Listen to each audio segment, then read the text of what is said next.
Assalamualaikum sobat cupang sekalian. Pada video kali ini kita akan menjawab ya satu soal yang teman-teman tanyakan ya, yang katanya tahun ini cupang anjlok nih ya. Wah, ini masalah ya. Jadi kalau anjlok, bagaimana nasib pam-pam itu dan penjual-penjual cupang ya?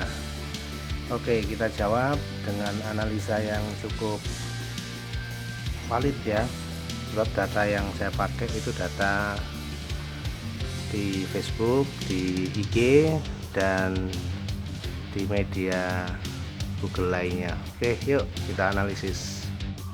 Nah, oke, kita mulai sobat cupang kalian. Nah, ini koleksi saya ya, koleksi saya yang ya memang hobi saja, hobi ya, iseng-iseng ngawinin itu. Nah, masih kaitannya dengan soal tadi sobat cupang sekalian.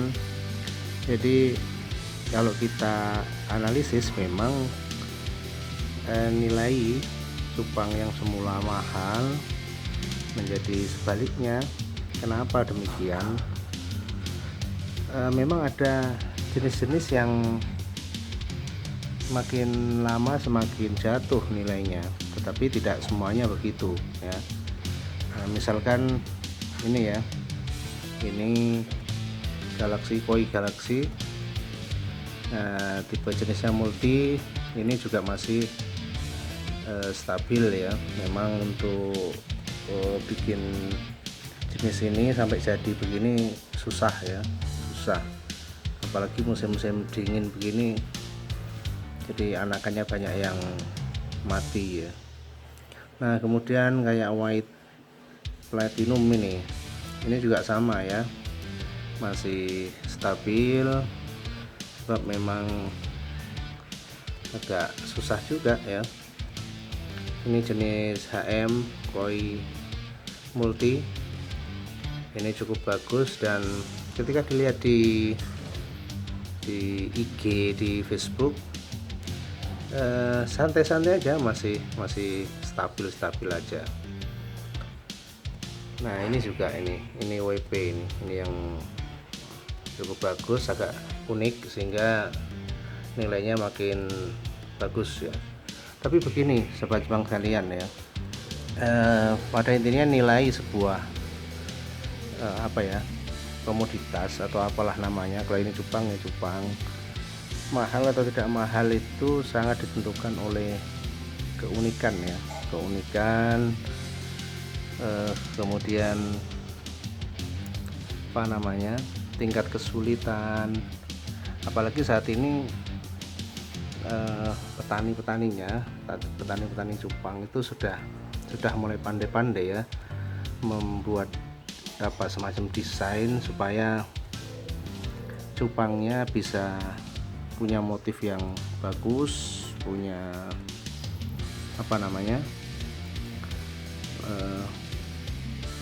kayak begini ya, banyak begini, jadi tidak 1-2 motif saja, dengan jalan menyilangkan. Ini makin lama makin pandai ya, soalnya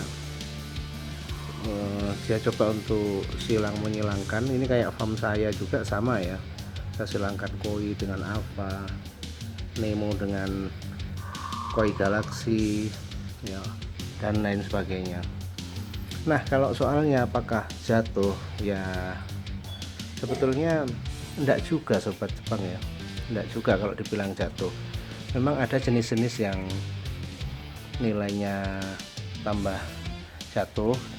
Jadi misalkan Koi Nemo ini kalau untuk di zona Jatim agak jatuh ya nilainya, sebab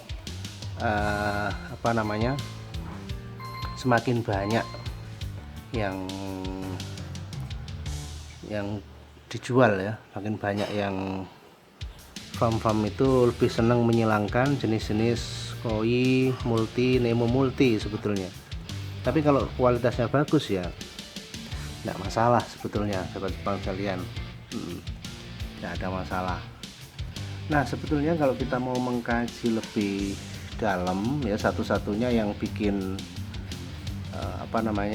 nilainya anjlok ini sebetulnya lebih kepada semakin banyaknya ya, semakin banyaknya pemilik cupang atau petani-petani cupang yang kemudian nilainya jatuh. Ini hukum ekonomi saja sebetulnya ya. Jadi semakin banyak jumlah ikan ya tentunya nilainya semakin jatuh akibat kompetitif. Yang minta sedikit tapi stoknya banyak. Nah, ini hukum alami ekonomi saja sebetulnya ya, sobat cuan sekalian. Sehingga keyakinan saya ya, dengan analisis yang ada di Facebook, di komunitas-komunitas WA, dan juga di Google lainnya ya, maksudnya di IG dan lain sebagainya, itu sebetulnya masih dianggap stabil ya, masih dianggap stabil sebab memang angkanya segitu-gitu aja ya. Memang ada yang jatuh, ada yang bahkan naik, ada ya. Nah, itu dia sobat cuan sekalian, jika pun ada yang menilai bahwa cupang ini semakin jatuh nilainya, tidak lain adalah sebab jumlah pemilik, jumlah farm-farmnya semakin banyak. Tapi sejalan dengan waktu nanti, ketika petani-petani farm-farm ini mampu menghilangkan jenis cupang-cupang yang unik, maka tentunya nanti akan kembali nilainya itu ya. Oke, di samping kalau kita lihat sisi lain ya, kayak pandemi ini kan juga banyak yang kesulitan, sehingga tidak banyak juga yang beli tapi stoknya banyak. Nah, di situ yang saya maksud tadi ya. Oke, mungkin itu sobat cupang kalian, menjawab soal apakah nilainya jatuh ya, jawabannya ada efek ya, dikit, tapi lebih ke stabil ya, masih stabil untuk tahun ini. Jadi optimis saja untuk pecinta cupang, jadi nilainya masih oke-oke saja. Oke, demikian, mudah-mudahan manfaat.